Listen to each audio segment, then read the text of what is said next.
Hello, I'm Philip Spiro of Workplace Investigations Now. Today's topic is ambiguity. This is actually part 2 of the video.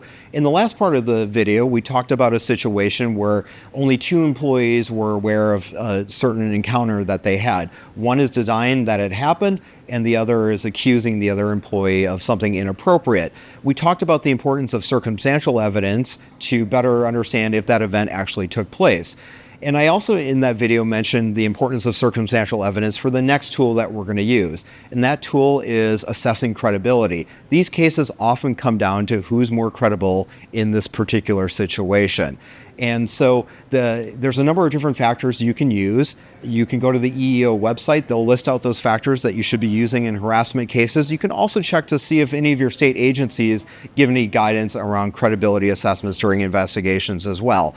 A couple cautions with using credibility assessments. Number one is don't rely on just one factor. You need to use as many factors as you possibly can, and you need to articulate what factors you've relied on and your decision-making process around the credibility assessment in the investigative report.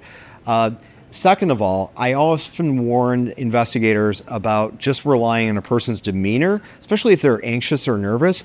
There's a lot of us that are anxious or nervous to begin with. You put them through an investigative process, they're going to be more anxious and more nervous. That doesn't mean that they're not telling the truth or that they did the thing that they're accused of. We're not really good at reading people. And so again, the importance here is not to rely just on one factor, especially don't rely on a person's demeanor. Make sure you're relying on a lot of different factors when you're doing your credibility assessment. Thank you for watching today's video. Be sure to check out the link and comments down below for our complimentary investigative report template. These are best practices when it comes to producing your investigative report, and we've got also helpful tips in the template itself.